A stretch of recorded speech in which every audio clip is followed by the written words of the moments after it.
मालवणमध्ये निलेश राणे जे शिवसेनेत आहे सध्या, त्यांनी भाजप कार्यकर्त्याच्या घरी अक्षरशः धाड मारली आणि त्या ठिकाणी स्टिंग ऑपरेशन सारखा केला। बॅगेत 25 लाख रुपये असल्याचा दावा केला जात आहे शिवसेनेकडून। नाही, मला वाटतं की अशा प्रकरणामध्ये पोलिसांचाच त्या ठिकाणी तपास महत्त्वाचा असतो। इलेक्शन कमिशनही यामध्ये इंटरव्हेन्शन करतं अशा काळामध्ये। तर कशामुळे पैसे आले, कुठनं पैसे आले, कशा करता आले होते, शेवटी घरात आहे आणि घरात पैसे आहे, बेडरूममध्ये कुणी आपल्या घरी पैसे ठेवले आहे, त्यांच्या व्यवहारातनं आले का, त्यांच्या एखाद्या प्रॉपर्टीतनं आले का, किंवा त्यांच्या एखाद्या कुठल्या कारणांचे पैसे आले। शेवटी निवडणुकीचे पैसे जे असतात ते कधी वाटताना कोणी पकडलं तर त्या ठिकाणी मग निवडणूक आयोग वगैरे लक्ष येतं। पण यावेळी आमचं म्हणणं स्पष्ट आहे, जे असेल ते नियमाने तो तपास झाला पाहिजे। इलेक्शन कमिशन सुद्धा त्या ठिकाणी लक्ष टाकेलच, पोलिसही लक्ष टाकेल आणि चुकीच्या पद्धतीचे पैसे असतील तर कारवाई करतील निर्माण करण्याचा प्रयत्न आणि चुकीचे असतील तर पोलीस कारवाई करतील, इलेक्शन कमिशन कारवाई करेल। पण ज्यांच्या घरात पैसे आहे त्यांनी पैसे का आणले, कुठनं आणले, कुठल्या व्यवहारातनं आणले, हे सर्व त्या ठिकाणी मला वाटतं पोलीस तपासतील। आणि त्यामुळं आज एकदम असं म्हणणं योग्य नाही की भाजपच्या कार्यकर्त्या घरात पैसे सापडले, ते पैसे आहे ठीक आहे, पण मला हे वाटतं की एखाद्याच्या घरात जाऊन अशा पद्धतीचं स्टिंग ऑपरेशन करणे, कुणाच्या बेडरूममध्ये जाऊन स्टिंग ऑपरेशन करणे, हे सुद्धा त्या ठिकाणी तो त्यांचा काय केलं मला माहिती नाही, पण कुणाच्या घरात जाण्याचा अधिकार आहे का, कुणाच्या त्या ठिकाणी बेडरूममध्ये जाण्याचा अधिकार आहे का, हे जरा बघावं लागेल। सोलापुरात निलेश राणे स्वतः आमदार आहे, तुमचे मित्र पक्षाचे आहे, तर त्यांनी हे सगळ्या गोष्टी समजून घेतल्या पाहिजे होते, हे जे बंधन राहिले पाहिजे ते नाही। निलेश राणे असं का करावं मला माहिती नाही, पण एक मात्र खरं आहे की बेडरूमपर्यंत जाऊन त्या ठिकाणी अशा प्रकारची व्हिडिओ शूटिंग करणे, याच्याबद्दल थोडा मला त्या ठिकाणी थोडं नियमाच्या बाहेर वाटतं आहे। पण जे काही त्यांनी पोलिसांच्या किंवा निवडणूक आयोगाच्या लक्षात आणून दिलं आहे निलेश राणेंनी, तर मला वाटतं याच्यामध्ये पोलीस आणि आता निवडणूक आयोग योग्य दखल घेईल। शरद पवार यांनी टीका केलेली आहे की पैसे किती द्यायचे याच्यावर चढाओढ सुरू आहे, निधी किती द्यायचा यावर चढाओढ करून मतं मागितली जात आहे निवडणुकीमध्ये। नाही, सरकारच्या योजनांचं संपूर्ण मांडणी आम्ही करत असतो, निधी द्यायचे अधिकार सरकारचे आहे, त्यामुळं आम्हाला जे अधिकार प्राप्त आहे म्हणजे तीनही पक्ष जो त्या ठिकाणी निधी वाटपाचा निर्णय करतं, शिवसेना किती, राष्ट्रवादी किती किंवा भाजप किती, आमचे आमदार तसे असं नियोजन करतात।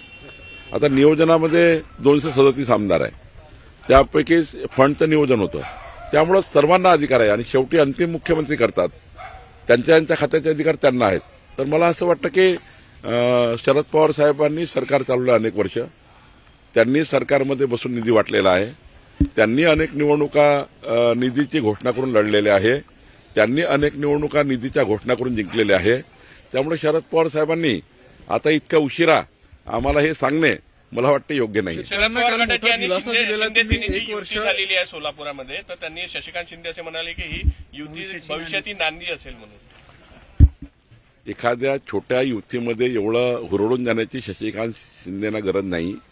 अनेक ठिकाणी अशा वेगवेगळ्या युती झाल्या, स्थानिक लेवलला कधी कधी राजकारणामध्ये मित्रपक्षाचं नाही पटलं, काही कोणी शरद पवारजीला सोबत घेतलं, काही ठिकाणी एकतर पंजाचे बॅनर दिसत आहे मला धनुष्यबाणसोबत। त्यामुळं हे जे चालू आहे ना, याचा काही महायुतीशी संबंध नाही आहे।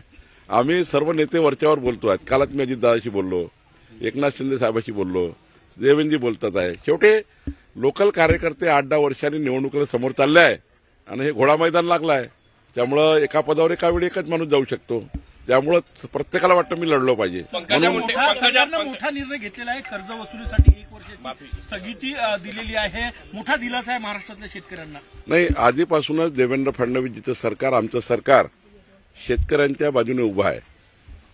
मधल्या काळातही आम्ही सांगितलं होतं की जेव्हा अशी परिस्थिती येईल, शेतकऱ्याच्या गळ्याशी येईल, तेव्हा सरकार काही निर्णय करेल आणि म्हणून 1 वर्षाची स्थगिती माननीय मुख्यमंत्री देवेंद्र फडणवीसजींनी दिलेली आहे। आणि आधी या ठिकाणी ठरवलं आहे की 30 जून 2026 पर्यंत ज्या गरीब शेतकऱ्यांना कर्जमाफीची गरज आहे त्यांचाही निर्णय आमचं सरकार करणार आहे। आणि आता मात्र तात्पुरती स्थगिती दिलेली आहे, जेणेकरून कोणीही शेतकऱ्याच्या घरी जाणार नाही, शेतकऱ्याचा कोणी त्या ठिकाणी तगादा लावणार नाही शेतकऱ्याला आत्महत्येकडे कोणी नेणार नाही याकरता एक कडक पाऊल म्हणजे एक चांगलं पाऊल माननीय देवेंद्र फडणवीसजींनी घेतलेलं आहे. काल एक निर्णय घेतला वाळू माफियावर सर्जिकल स्ट्राईक आहे. वाळू माफियांवर केलं तुम्ही आणि जागीच परमिट रद्द होईल. करणार, त्यांची परवानगी रद्द होणार आहे. आता परिवहन विभाग आणि महसूल विभाग एकत्र आला आहे. जसं पोलीस आणि महसूल एकत्र होतं, आता परिवहनला आम्ही सोबत घेतलं. मी प्रताप सरनाईकजी यांचे आभार मानतो परिवहन मंत्र्याचे की त्यांनी आम्हाला या ठिकाणी मदत केली. आणि आता एकदा गाडी पकडली तर 30 दिवस सस्पेंड होणार आहे अवैध वाळूची, दोनदा पकडली तर 60 दिवस सस्पेंड होणार, आणि एकच गाडी 3दा पकडली वाळू चोरीमध्ये तर परमनंट सस्पेंड करण्याचा निर्णय परिवहन खात्याने घेतला. आमच्या महसूल खात्याला मोठा दिलासा माननीय प्रताप सरनाईकजी परिवहन खात्याने दिला आहे. मी प्रताप सरनाईकजी यांचे मनापासून आभार मानतो.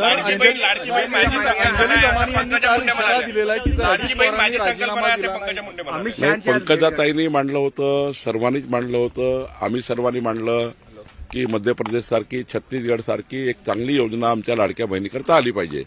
एकनाथ शिंदेजी मुख्यमंत्री असताना त्यांनी पुढाकार घेतला, देवेंद्रजींनी चांगलं मॉडेल तयार केलं, अजितदादांनी संमती दिली. त्यामुळं मुख्यमंत्री एकनाथ शिंदेजी असताना देवेंद्रजींनी सर्वांनी बसून ही योजना तयार केली आहे. अजितदादा बसले होते आणि त्यामुळं आमच्या महायुतीची योजना आहे, आमच्या महायुतीची ही योजना आहे. महायुती राहणार आहे आणि त्यामुळं महायुती सरकार जोपर्यंत आहे तोपर्यंत आमची लाडकी बहीण योजना सुरू राहील. अंजली दमानी आज केंद्रीय गृहमंत्री अमित शहा यांची भेट घेणार आहे. त्यांनी मागणी केली की अजितदादांनी राजीनामा द्यावा म्हणून. नाही, ठीक आहे, त्यांची मागणी जे काही त्यांनी केली आहे, पण महाराष्ट्र सरकार, आमचं सरकार अशी कुठलाही लिकेज ठेवणार नाही किंवा असा कुठलाही राहणार नाही की ज्यातनं कुणाला सोडलं जाईल. आम्ही या ठिकाणी जी विकास खारगे समिती तयार केली आहे ते प्रामाणिक अधिकारी आहे आणि राज्याचे वरिष्ठ अधिकारी आम्ही या समितीत घेतले. मला वाटतं की ही समिती योग्य पद्धतीने पूर्ण कारवाई करेल. या समितीच्या चौकशीतनं कोणी सुटणार नाही असं आम्ही करतो आहे.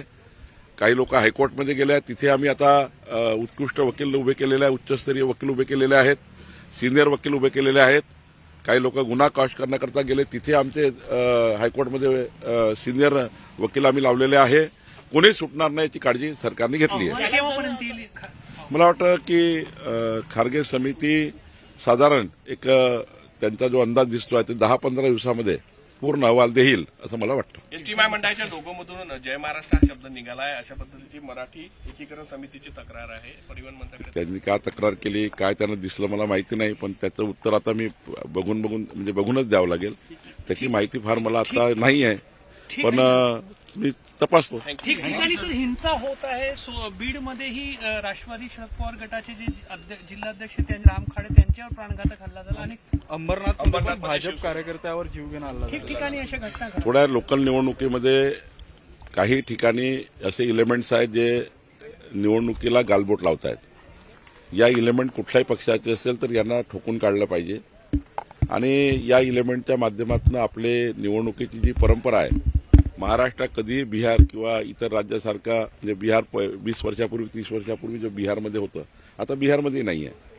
आता देशामध्ये कुठे असे प्रकार नाही आहे, पण महाराष्ट्रामध्ये असे जे इलेमेंट्स आहेत हे जे प्रकार करतात आहे त्यांना त्या ठिकाणी प्रचंड पोलीस त्या ठिकाणी त्यांना जेरबंद करतील आणि सामाजिक वातावरण बिघडवणाऱ्या लोकांना पोलीस त्या ठिकाणी कडक कारवाई करेल असा मला विश्वास आहे. Thank you sir.